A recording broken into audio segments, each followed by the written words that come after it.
The San Jose Sharks host the Canucks. What you need to know before puck drop at the tank.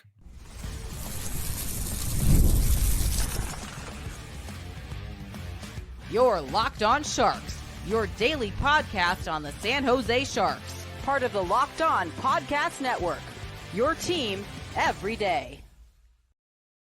Hello, welcome to Locked On Sharks, the premier hockey podcast covering your favorite team in the Bay Area. My name is JD Young, caretaker at the Reef, also the co-host of Locked On NHL. Want to thank you for making Locked On Sharks your first listen, proudly part of the Locked On Network. We cover your team every day. And we're going to continue our previews, these nice little 8 to 10 minute bite-sized episodes, only available on YouTube. So that way you can kind of get ready for tonight's game. Then we're going to look at the Sharks-Canucks, kind of these two teams are looking at right now, compare their stats, get to know the Canucks a little bit more, and what you need to watch for. So let's get into it with Sharks-Canucks here. So the Canucks right now, 24, 18, and 11. Sharks 15, 34, and 6. The Canucks fighting for a playoff spot as we speak. It is as I'm recording this about 9 o'clock Wednesday night.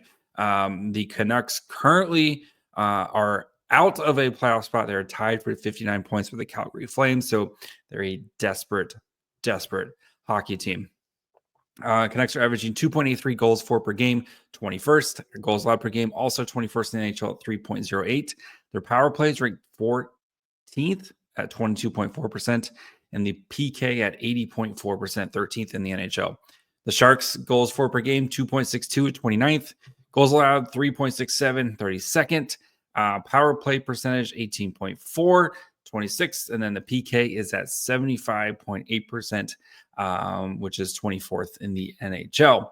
DeBrusk is the leading goal scorer for the Vancouver Canucks, which shocking to me, but good for you, Jake DeBrusk. Elias Pettersson, the good Elias Pettersson, or the forward Elias Pettersson, leads the team in assists, and Brock Boeser leads the team in points with 34.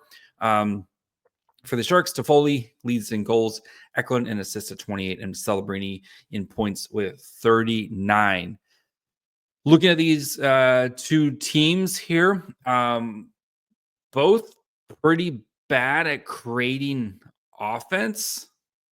Like at 5-on-5 expected goals for, 5-on-5 goals, like both of them is terrible at creating shot attempts. Just the Canucks are better at finishing, I would say, than the San Jose Sharks because they have a much better top-end talent. Defensively, though, the Canucks are really good at kind of shutting things down. This is like when it comes to actually shot attempts and expected goals and stuff like that, they have not had the best goaltending this year, but they've also Demko is, kind of rounding into form. He missed kind of the first half of the season. I know he had a shutout in his last game.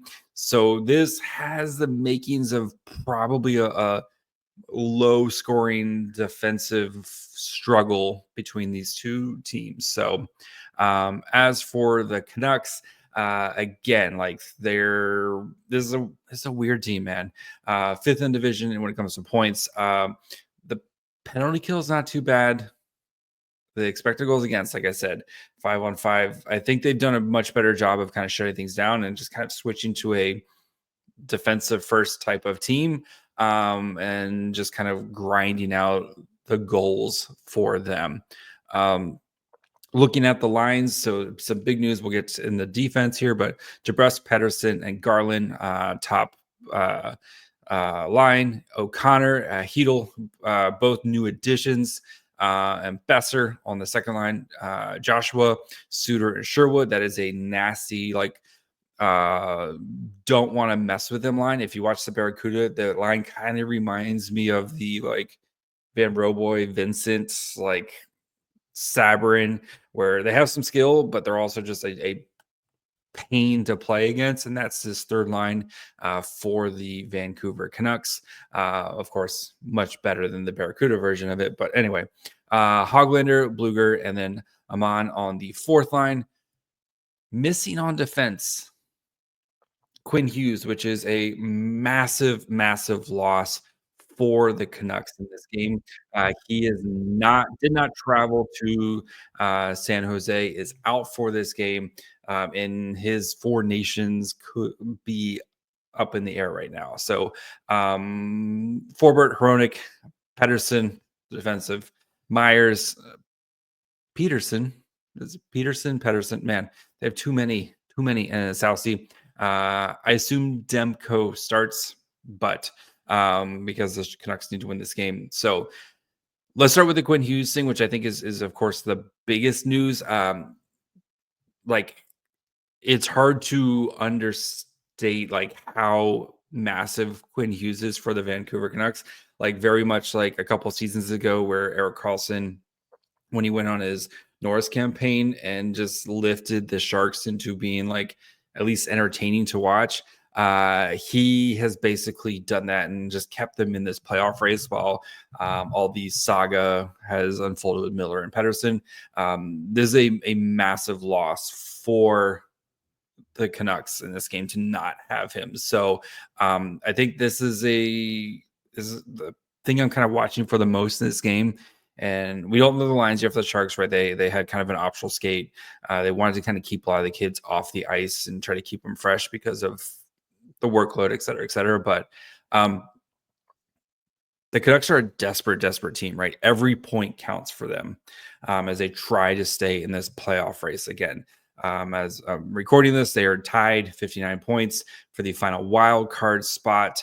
The Flames have it right now because they have more actual wins, but 59 points. Utah is the next team behind with 53. So they're fighting for the tooth and nail to try to stay into this wild card spot with the Flames. So every point counts for them. How do these Sharks, who I thought played much better against the Canadiens, of course, right? Mistakes cost the Sharks. How do the Sharks now face a much more intense game as this game's going to ramp up, right? For a Canucks team that is desperate for a win. Can you match the intensity? And I thought the Sharks, especially against the Canadiens, right? You saw moments of pushback from the Canadiens, and I thought the Sharks were able to respond. You're going to see moments from the Canucks, and it's probably going to be like that top line of Pettersson and like those top guys for the Canucks. How do you respond to those guys who are going to have to carry the load? Celebrini, Eklund, Toffoli are going to have their work cut out for them. But again, I really think the Canucks have a massive advantage on the third line. Those guys, they're tough to play against, and they also have skill.